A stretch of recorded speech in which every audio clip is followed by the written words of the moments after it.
Hey guys, it's Gelman from SportsCardsUncensored.com. I know that Mario Alejandro from Wax 7 just posted a really nice video on book value, and I just wanted to post a sort of an addendum to that and add a little bit more of what people fail to see here.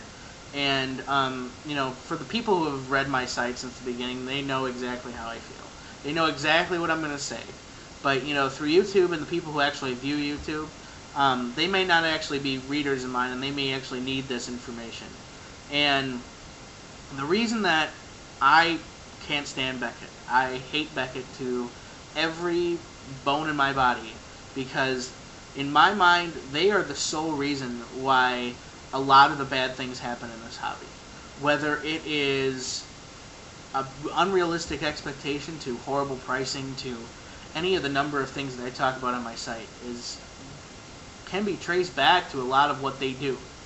And Mario tackled a lot of what book value being irrelevant means, because it is completely fucking irrelevant in this hobby right now. Completely. I mean, if you go by book value, you're basically a caveman in this hobby. And sadly, 80 to 90% of us still function on this pricing, and I can't understand it.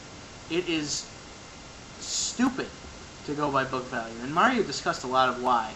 Because, my dad always said, something is only worth as much as someone's willing to pay for it.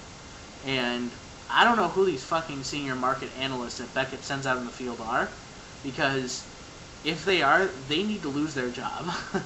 If anybody was that grossly off in their estimates, then I think that they would be fired from any other job. Can you imagine if, like, a roofer was off as much as they are off when measuring a roof? He'd be in jail right now. And, it's something that they just send these people out in the field and they put these prices out and people take them as gospel. And that just doesn't make any sense. And that's been discussed a lot. I think people are finally starting to realize that eBay is the only way to price a card. Because it is. It's only worth as much as someone's willing to pay for it. And Mario did a really good job of explaining that. But another thing that people don't really get is that when Beckett puts out these prices, it's not objective at all.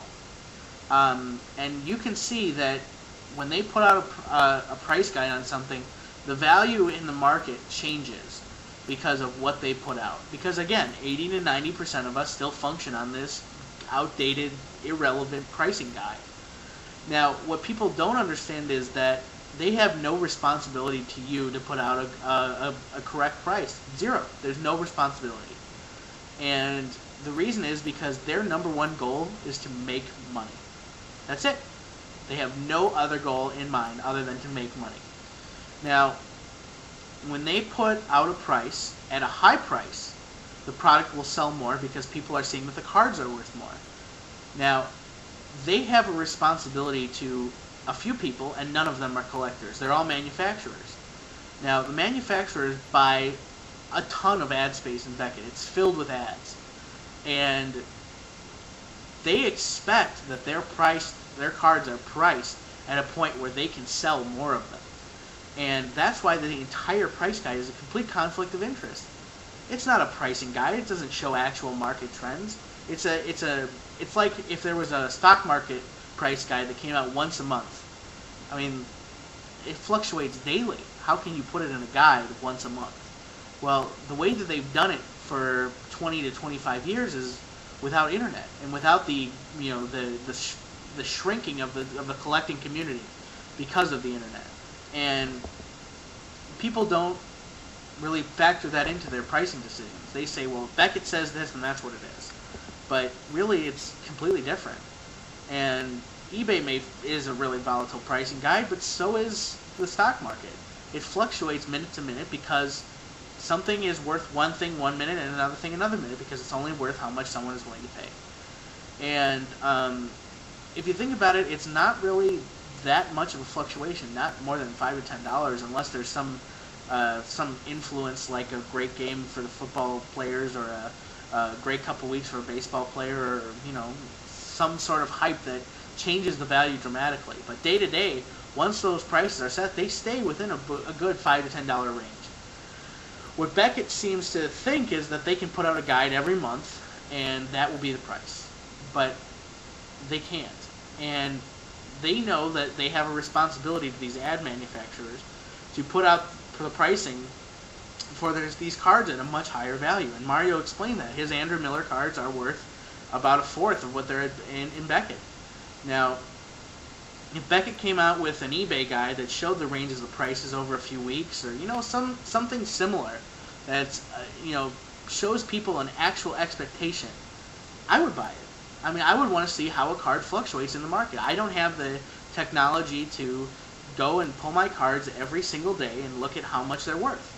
When I want to sell them, I can check eBay for that day's price, but I don't know exactly how much they're worth. And it's an expectation that people can rely on if Beckett were to provide eBay prices or actual market prices for what these cards are doing, and not what a manufacturer wants them to do. And another thing that they do is they provide an unrealistic expectation based on these box breaks that they do and these articles about how awesome the product is, and it's just really just a big ad. Their whole magazine is just a big ad. And people don't get it. They think it's all for them. It is not for them. It is for the manufacturers.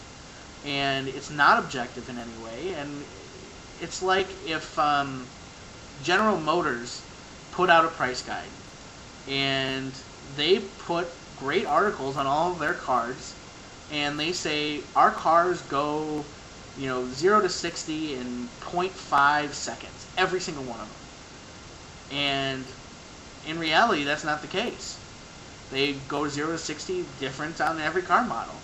But that's pretty much what Beckett is doing with these box breaks and these articles, because they have no responsibility to the collector. Zero. And that's why I can't stand them. I cannot stand Beckett. If they wanted to put out a magazine that showed eBay prices and a reflective guide of what the market actually does, put some blog articles on there from actual collectors, you can still have the ads, but it's no longer written by people working for Beckett. And I just can't stand them. It's just stupid. And so if you guys check out my site at sportscardsuncensored.com, I have a lot of stuff written. Just go to the top and type in Beckett, and it'll probably bring up 30 to 40 articles. All of it is just my opinion on this whole situation. And Tracy Hackler, who is probably my worst enemy at Beckett, because he is just everything that I hate in a collector. He's everything I hate in a person. He's completely unethical, and he is one big conflict of interest. He seems to think that there's only one or two of us out there that feel this way. But as you can see from my site, I've had close to 30,000 visitors, and every one of them seems to read a lot of what I have to say. They stay for a long time. Now, do they agree with it? I don't know, but I know that there's more than one or two of them. And I think that we need to get some people on this and really show everything that we need to do. But visit my site, comment, do whatever you want. If you want to be a detractor, fine. I don't care. But let's get the discussion going.